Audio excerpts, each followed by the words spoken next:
Before we dive into the darkness, make sure you hit subscribe, smash that like button, and leave a comment if you think you could handle the truth lurking behind closed doors, because what you're about to hear isn't for the faint of heart. The night was colder than usual for early November on Long Island. The streets were quiet, almost too quiet, as if the town itself had paused, waiting for something sinister to erupt. In the distance, faint laughter and muffled music seeped through the walls of a large two-story house in West Babylon. Inside, the party was alive, too alive. Teenagers crowded the living room, their phones glowing like fireflies in the dark, music blaring, and a sense of reckless freedom in the air. No one expected what was about to happen. Liam Delemo, 15, a standout honor student known for his calm demeanor and quiet generosity, moved through the crowd with a drink in his hand, unaware that his life was about to be ripped apart. At first, the party seemed harmless, everyone letting go, forgetting the outside world, but tension simmered beneath the surface. Arguments over spilled drinks, a few pushed shoulders, whispered threats exchanged in corners. Then came the door. 3 teens, uninvited, slipped into the party like shadows, scanning the room with cold, calculating eyes. One was tall, hooded, his jaw tight with a look that sent a ripple of unease through the room. Guests noticed immediately, a subtle shift in the energy that few could articulate. When someone politely asked them to leave, the tension snapped like a wire under strain. Voices rose, shoving followed, and a fight erupted near the staircase. It all happened so fast. A glint of metal, a scream cut short, a boy collapsing onto the floor. Liam was on the ground, chest rising and falling in uneven, shallow breaths. Panic spread like wildfire. Teens scrambled, some fleeing out the back door, others frozen in shock. The music continued, oblivious, as if mocking the chaos in the living room. Someone called 911. Someone else tried to stop the bleeding. But the knife had done its work, and Liam's life was slipping away with terrifying swiftness. Detectives arrived within minutes, sealing the house, the music replaced by flashing lights and urgent voices. Officer Jenna Morales, who had seen her fair share of domestic chaos, froze for a heartbeat at the sight, a bright, crimson stain spreading across the polished wooden floor. Liam's lifeless eyes staring upward, reflecting the harsh overhead lights. There was no time to grieve. Questions demanded answers. Who brought the knife? Why? And why here? The investigation began immediately. Witnesses were shaken, accounts conflicting, alibis fragile. The 3 uninvited teens were nowhere to be found. Among the chaos, detectives discovered something peculiar. A small blood-stained backpack tucked under the sofa. Inside, a phone buzzed with cryptic messages, threats, warnings, and something far more personal directed at Liam. The tone was chilling. Someone had planned more than a random confrontation. But the real shock came when Officer Morales opened the backpack's hidden compartment. Inside, carefully folded, was a note written in trembling handwriting. He shouldn't have been here. He knew too much. The words were simple, but the implications were devastating. Liam's death was not a tragic accident. It was deliberate, and someone at that party knew exactly what they were doing. And when they checked the security footage, what they saw made every officer in the room step back in disbelief. Detective Jenna Morales couldn't shake the image of Liam's lifeless eyes. Something about the way the attack had been carried out felt personal. The knife hadn't been brandished in a chaotic moment. It had been precise, almost surgical, aimed to incapacitate. Whoever did this didn't stumble into a fight. They hunted. The house remained a crime scene, buzzing with forensic teams collecting fingerprints, footprints, and blood spatter patterns. Every corner of the living room told a story. On the polished floor, investigators found fragments of torn clothing, shoes kicked aside, and a single earring glinting under the harsh fluorescent lights. But it wasn't until they examined the security footage from the doorbell camera that the picture began to take a darker shape. The 3 uninvited teens had arrived not randomly, but in a calculated fashion. Their movements were deliberate, almost rehearsed. One of them, the tall hooded boy, carried something that looked heavy in his backpack before the altercation erupted. Morales paused the video frame by frame. There, partially hidden under the jacket, was another knife, smaller, sleek, and unnervingly clean. That detail changed everything. This wasn't a spontaneous fight, it was planned. Interviews with witnesses added pieces to the puzzle. One of Liam's friends, shaking uncontrollably, whispered that he had overheard the hooded teen say something chilling before the party. "He'll regret tonight. He'll see." Another guest mentioned a text message Liam had received hours earlier, warning him not to attend. The note in the backpack now made sense. Someone had a vendetta. But who? And why? Meanwhile, the suspect list grew.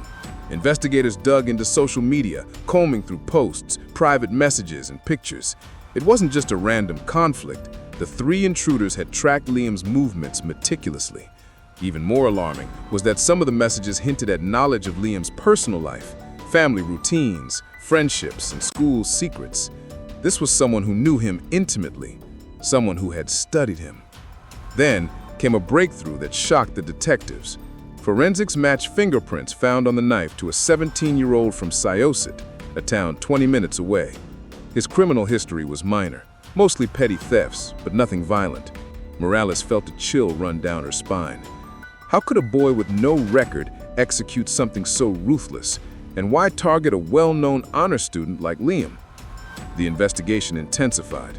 Detectives discovered that the suspect had been texting a friend that same evening, a conversation filled with threats, planning, and a growing sense of anticipation. The friend claimed he had tried to warn authorities, but no one had taken him seriously. Now, the unthinkable had happened. As the night wore on, Morales returned to the scene alone, retracing the chaos. In the corner of the living room, half hidden behind overturned furniture, she noticed a small envelope taped to the underside of the staircase railing. Inside was a photograph of Liam laughing at a summer camp, and scribbled on the back, "You should have listened. Next time, no witnesses." The message was clear. This was far from over. Someone close to Liam, or close to the suspect, was still watching, still scheming, and with each passing hour, the risk of another act of violence grew. Morales' gut twisted. The investigation had begun as a straightforward stabbing at a teenage party.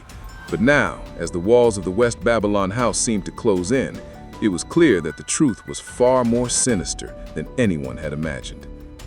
And when they finally traced the suspect to his home, what they found in his bedroom would make even the most seasoned detective pause in disbelief. Detective Jenna Morales stood outside the modest Syosset home, the chill of the early morning biting through her jacket. Inside, the suspect, 17 years old, a boy who had seemed harmless on paper, sat silently on his bed as officers secured the room. But it wasn't just the teenager that shocked them. It was what they found surrounding him. The walls were plastered with photographs, maps, and scribbled notes. Some were images of Liam, laughing, at school, at family events. Others contained cryptic messages. "He knows too much. No witnesses. And tonight will end him." A careful examination revealed that this had been months in the making, a plan executed with frightening precision.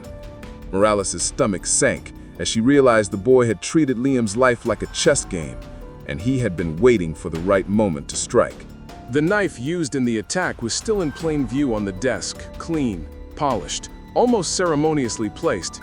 Next to it, a backpack identical to the one left at the West Babylon party contained more evidence, texts, threatening letters, and even a small journal detailing imagined betrayals and grudges against Liam.